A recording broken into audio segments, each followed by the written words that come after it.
Szép napot mindenkinek, már is kezdődik a Pont Jókor. Vendégem Rutai Gábor, azaz a Költő Mata, akit köszöntök. Szia! Szia, én is köszöntök mindenkit sok szeretettel, hello! Hát ez azért is volt jó, mert lehetőséget adott arra, hogy ne az unásig ismert kérdésekkel támadjam meg azokat, akik egyébként gyakran szerepelnek hasonló környezetben.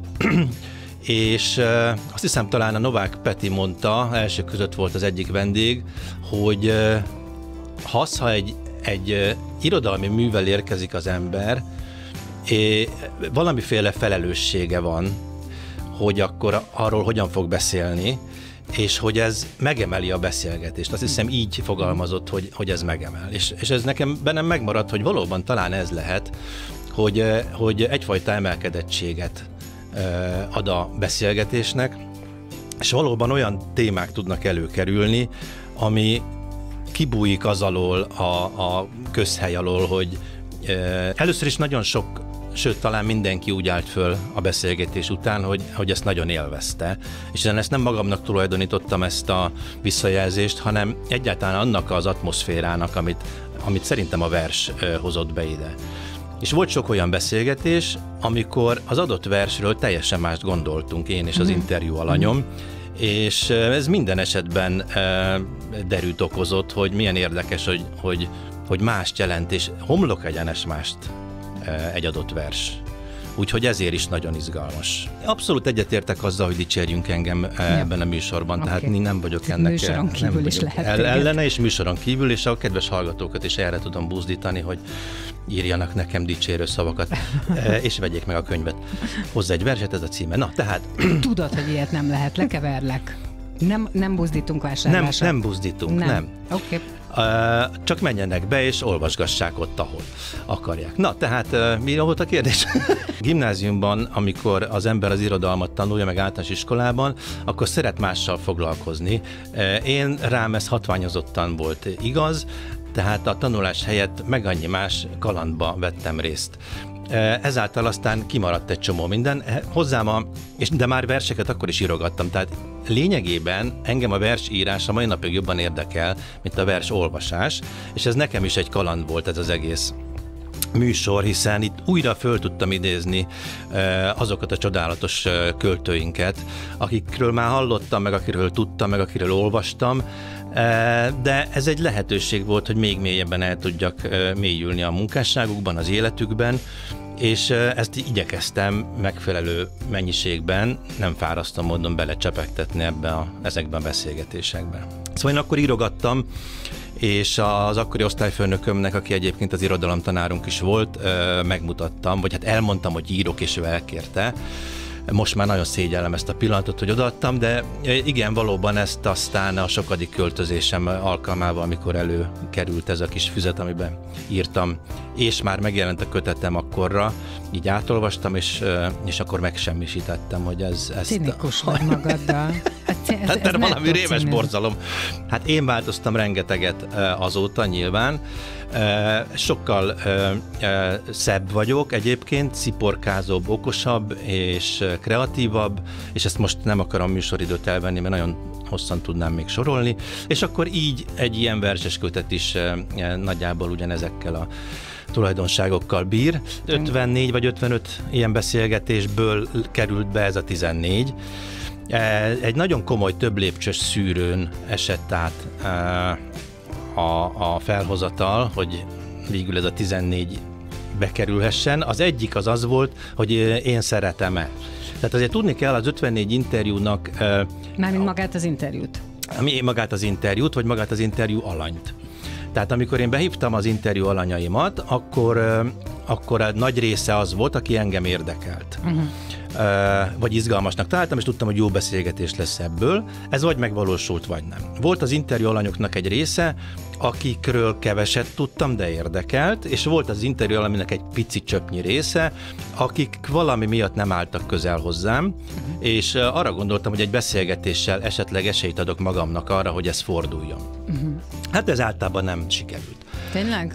És akkor mondom a neveket. Tehát szóval, hogy volt egy ilyen szűrő, aztán nyilván volt a kiadónak is egy szűrője, hogy nézzük át akkor, hogy a második szűrőn, hogy őket mi az, ami megmozgatja. Igen, meg az ő közönségük. Meg az ő közönségüket, igen. Tehát volt egy ilyen szűrő is, aztán volt egy ilyen adminisztratív szűrő, hogy akkor kiválasztottunk belőle, nem tudom, 25-öt mondjuk, hogy nézzük meg, hogy ki az, akivel gyorsan át tudunk menni az adminisztratív folyamatokon, mert ugye ehhez jóváhagyás kell, meg nem tudom. Nem. Stb. Úgyhogy ez is egy ilyen szűrő volt, úgyhogy ezekből akkor végén úgy kipotyogott ez a 14 fantasztikus beszélgetés, ami sokkal jobb, mint ami elhangzott a rádióban, és ebben rengeteg munka volt, tehát az Elei Dávid, a kiadó szerkesztője, te is, én is, és még az AI is, amikor ugye a hangból szöveget kell csinálni, a legnyersebb változat, tehát ugye ezen nagyon sokat dolgoztunk mindannyian, és azt kell, hogy mondjam, hogy sokkal, de sokkal élvezhetőbbek ezek a beszélgetések így leírva már, hiszen a nyers szöveg olvasva, hogyha egy egyben teszed valaki elé, hát az én nem gondoltam volna, hogy ennyire katasztrofális. Igen. Akár a saját részemről is, aki azt gondolom magamról, hogy egyébként kerek egész mondatokban beszélek, de megláttam le... Ne haragudj, te nem beszélsz kerek egész mondatokban, és ezt ne gondold. Nem, hát ezt most már tudom. De ha visszanézed, se láttad? Vagy sose nézted olyan szemmel? Nem néztem olyan szemmel egy beszélgetést, az beszélgetésként hallgat az ember, és abban nincsenek olyan elvárások, persze, hogy akkor az egy összetett mondat az úgy nézen ki, ahogy ki kell nézni, és ne legyenek benne szóismétlések, és pontos vessző, és stb. De hát ez leírva katasztrófa, úgyhogy ez izzasztó munka volt, nyilván a kiadónak is, hiszen ha valaki elhoz egy regényt nekik, leadja, elolvassa a szerkesztő, és azt mondja, hogy figyelj, itt ezt fejtsd ki, vagy itt van egy kis logikai bukfenc, akkor visszaadja, megcsinálja, megkapja ki. De hát itt élő beszédből kellett valamit csinálni. Néhányat ugye, pontosabban a könyvben szereplő beszélgető társaimat most az elmúlt napokban elkezdtem fölkeresni, és sokkal találkoztam, mindenki kapott egy tisztelet példányt, és közülük többen is elkezdték olvasni a könyvet, és nagyon, mert hogy ugye ők maximum csak emlékeznek rá, hogy mit beszélgettem velük, de nem is, hanem a többiek. Persze. És folyamat írogatnak, hogy hát tök jók ezek a beszélgetések, tehát a többiek beszélgetése is. Hát így gondolom ilyenkor magamban, hogy hát láttad volna akkor, vagy hallottad volna élőben. De lehet, hogy tehát az is működhetett, vagy működött, de ez így működik, ez a mai napig elérhető. Hát én azt gondolom, hogyha lenne olyan irodalmi díj, hogy híres emberek interjúkötete, ahol verseket hoznak, akkor azt hiszem, hogy ez most idén elnyerné. Igen, ez nagyon érdekes, hogy a vendégeimnek a nagy része nyilván nem ismer engem, vagy nem ismert. Volt egy része, akik igen, de volt egy nagy része, akik nem. És amikor egy ilyen antipatikus, kopasz 50-es csávó elkezdi őket kérdezni, ráadásul úgy, hogy tehát hogy nem a komfortzónájukban vannak, mert ezeket a kérdéseket nem nagyon kapták még megint, erre igyekeztem mindig odafigyelni, akkor azért elkezdenek egy idő után feszengeni, és lehet, hogy azt érzik, hogy hát én most már elkezdek egy olyan területre menni, ami nekem új. Én erről még nem beszéltem, én erről nem tudom, hogy akarok-e beszélni, én nem tudom erről mit akarok mondani, és akkor így elkezdenek bezárkózni. Én azt gondolom, hogy kellő empátiával sikerült ezeket a meglátásokat kezelni. Ezt azért is gondolom így, mert egyrészt, mint mondtam, a beszélgetések után kizárólag mindenki nagyon pozitív érzésekkel távozott, másrészt vannak a kötetben olyan emberek, akikről most te beszélsz, akiknél esetleg megpingettem ilyen pontokat, és örömmel adták az hozzájárulásokat, hogy jelenjen meg. Tehát, hogy a nagy baj azért nem történt. Egy vers az nagy lehetőség arra, hogy egy kicsit mögé nézzünk, hogy vajon miért áll hozzá közel az a vers. És talán köszönhetően annak, hogy egy pszichológussal élek együtt, általában, vagy lehet, hogy csak egyszerűen túl gondolom, hogy meglátok bizonyos lehetőségeket a vers soraiban, amelyeket mint egy óriási kalapács rá lehet vele sújtani a kedves vendégemre, és akkor az lehet, hogy fáj.